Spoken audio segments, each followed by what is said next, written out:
नमस्कार, जय हिंद, वंदे मातरम। दोस्तों, आप सभी का स्वागत है teachers world exam study platform में। This is DC Patel from teachers world. आप सभी स्वस्थ होंगे और आपके माता पिता भी स्वस्थ होंगे। बात करें क्वेश्चंस की तो आपको वन लाइनर 50 क्वेश्चन मिलेंगे जो सी टेट में आप पेपर देने किसी भी टेट में आप जाएंगे तो आपको क्वेश्चन देखने को ज़रूर मिलेंगे। तो आपको 50 क्वेश्चन अंत तक वीडियो देखना है और टीचर एग्ज़ाम स्टडी को आपको सब्सक्राइब करना है ताकि आपको समय पर वीडियो प्राप्त होते रहें। तो देखते हैं हम पहला क्वेश्चन। शरीर में सबसे लंबी हड्डी का नाम क्या है? फीमर, जो जांघ में होती है। दूसरा क्वेश्चन, शरीर में सबसे छोटी हड्डी का नाम क्या है? स्टेपीज, जो कान में होती है। इसमें शरीर में जो हड्डी छोटी होती है वो स्टेपीज होती है। कान में 3 हड्डियां होती हैं, स्टेपीज, मेलियस और इनकस। आप सभी को याद रखना है। तीसरा क्वेश्चन, शरीर में सबसे मजबूत हड्डी का नाम क्या है? मंडिबल, जो जबड़े में होती है, जबड़ा जिसे बोलते हैं हम, उसका नाम है मंडिबल। तीसरे का आपका सही हो जाएगा। बढ़ते हैं, हमने देखते हैं चौथा क्वेश्चन। जन्म के समय नवजात शिशु की त्वचा का रंग कैसा होता है? हल्का गुलाबी, जो नोट लिखा हुआ है 15 दिन के बाद त्वचा स्थायी रंग को प्राप्त कर लेती है। आपको वन लाइनर इसलिए दिए जा रहे हैं क्योंकि पेपर नज़दीक है, तो आप इसको जो है कम समय में इनको याद कर सकते हैं। पांचवा क्वेश्चन है, नवजात शिशु कितने घंटे सोता है? 18 से 20 घंटे, किंतु वह हर 2 घंटे में जागकर अपनी मांसपेशियों को घुमाता है। आप सभी को इम्पोर्टेंट क्वेश्चन याद रखने हैं। बालक का विकास 6 वर्ष तक लगभग कितने प्रतिशत हो जाता है? 90% बालक का जो है 6 वर्ष में विकास हो जाता है। सातवां क्वेश्चन है, बालक का विकास 10 वर्ष का लगभग कितने प्रतिशत हो जाता है? तो 10 वर्ष तक जो है 95% विकास बालक का हो जाता है। आठवां क्वेश्चन है, बाल अवस्था में बालक की हड्डियाँ कितनी होती हैं? बाल अवस्था में बालक की हड्डियों की संख्या होती है 270 से 350 तक हो जाती है। आप सभी को याद रखना है। और जो शैशव अवस्था में होती है वो कितनी होती है, आपको ये भी याद रखना है। तो शैशव अवस्था में जो हड्डियाँ होती हैं वो कितनी होती हैं? जन्म के समय बालक की हड्डियाँ होती हैं 270, इसके बाद बाल अवस्था में हो जाती हैं 350, ठीक है। और इसके बाद किशोर अवस्था में हड्डियाँ घटकर जो है अंत तक 206 बचती हैं। आपको याद रखना है। 9वां क्वेश्चन देखते हैं, निःशुल्क एवं बाल शिक्षा का अधिकार अधिनियम 2009 का विस्तार किस राज्य में नहीं हुआ? तो जम्मू कश्मीर में विस्तार नहीं हुआ था। आपको याद रखना, शिक्षा का अधिकार 2009 के तहत निजी विद्यालय को कितने प्रतिशत सीट आरक्षित करना अनिवार्य होगा?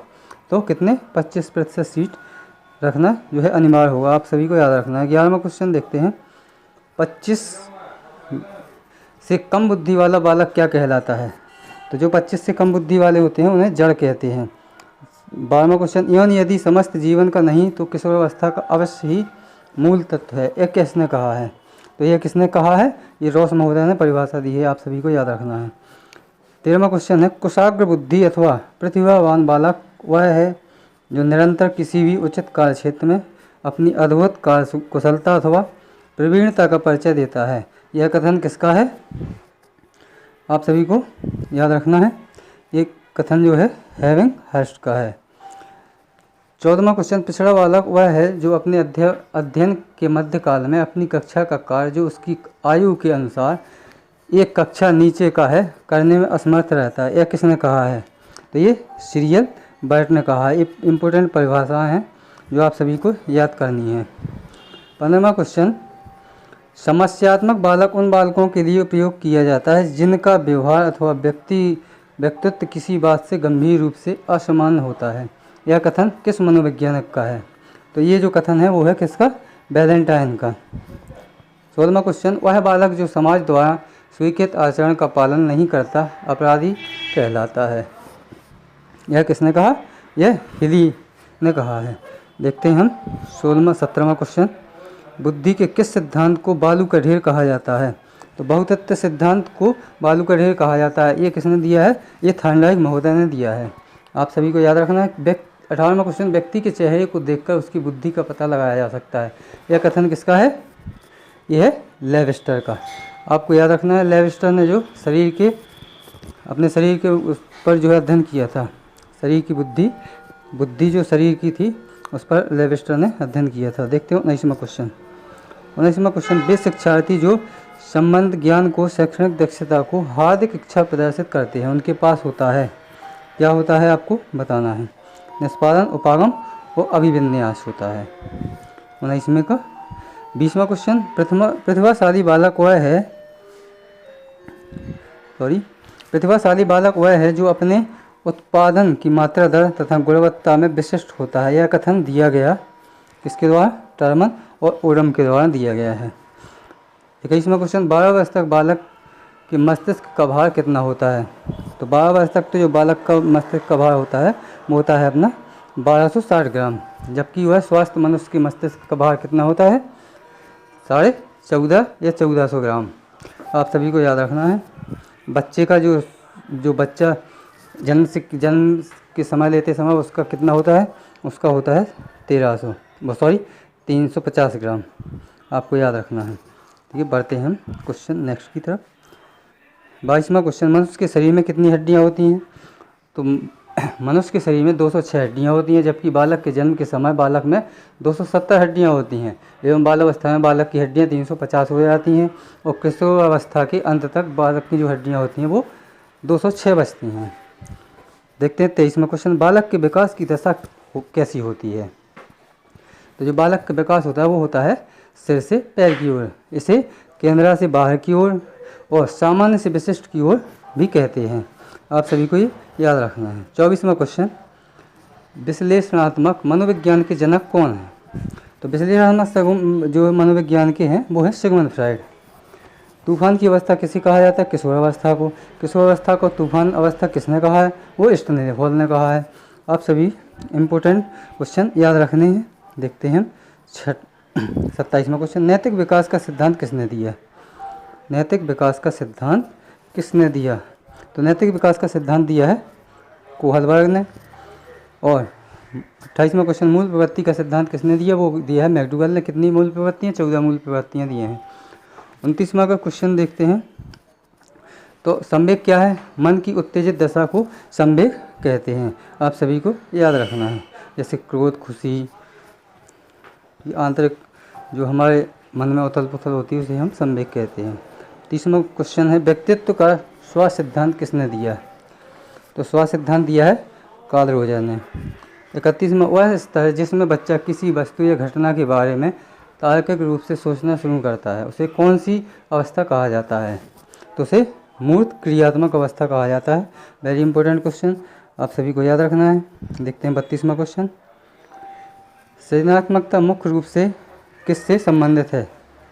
अफसारी चिंतन से। आपको याद रखना है। चिंतन अनिवार्य रूप से क्या है? चिंतन है वो क्या है? संज्ञानात्मक गतिविधि है। आप सभी को बता दें। 34वें का आंसर देखना है।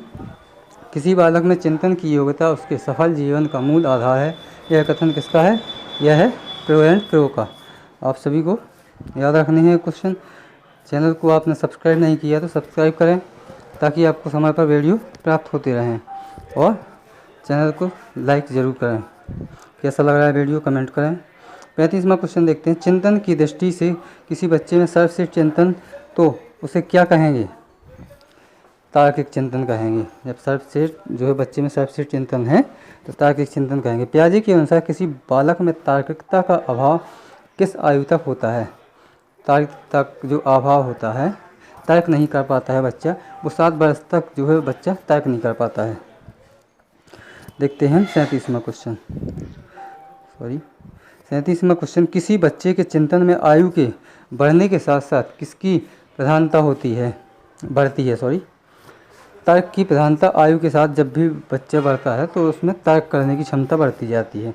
38वां क्वेश्चन, जन्म के बाद किसी बालक में चिंतन का विकास कब प्रारंभ होता है? तो 2 वर्ष की आयु के बाद चिंतन प्रारंभ हो जाता है।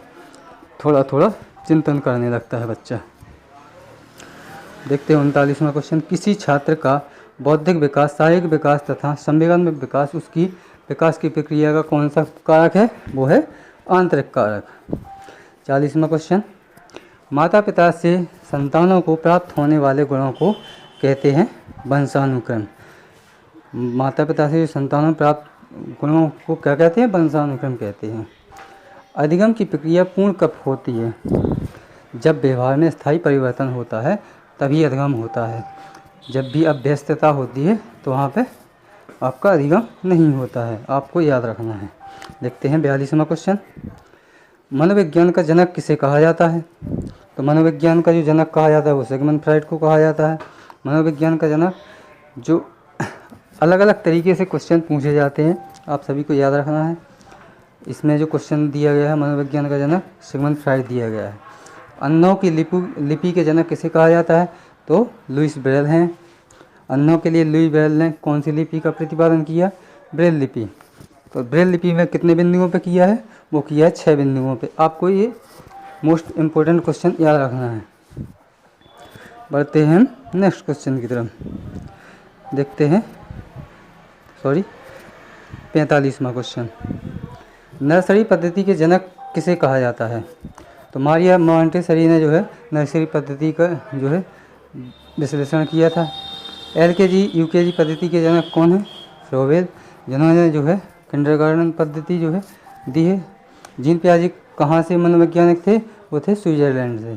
इन्होंने कौन सा सिद्धांत दिया है? वो दिया है संज्ञानात्मक का सिद्धांत।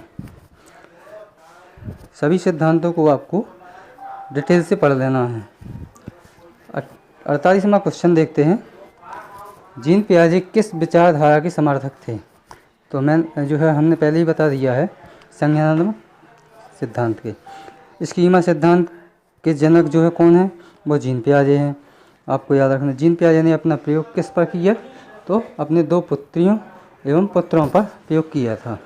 आपको 50 क्वेश्चन कैसे लगे कमेंट करके ज़रूर बताना है, और चैनल को हमारे टीचर वर्ल्ड एग्जाम स्टडी को सब्सक्राइब करना है, ताकि हमें आप लगे कि आपको अच्छा लग रहा है वीडियो। आपको ऐसे ही अभी पेपर चल रहे हैं आपके, तो आपको जो है नए नए क्वेश्चन और जो रिवीजन के लिए आपको 1 लाइनर में लगातार क्वेश्चन मिलते रहेंगे। तो आप वीडियो को अंत तक देखते रहिए और चैनल को सब्सक्राइब करिए, लाइक करिए, शेयर करिए, ताकि आप सभी को जो है आपको जो है 12-13 मिनट में कभी भी 50 क्वेश्चन कोई नहीं पढ़ाएगा। आप हमारे चैनल पर आइए और आप फ्री में पढ़िए, और टीचर वर्ल्ड के जो है टेलीग्राम से भी जुड़िए, वहाँ पर आपको PDF प्राप्त हो जाएंगी। तो मिलते हैं हम नेक्स्ट वीडियो में। जब तक के लिए जय हिंद, वंदे मातरम। स्वस्थ रहें और मस्त रहें।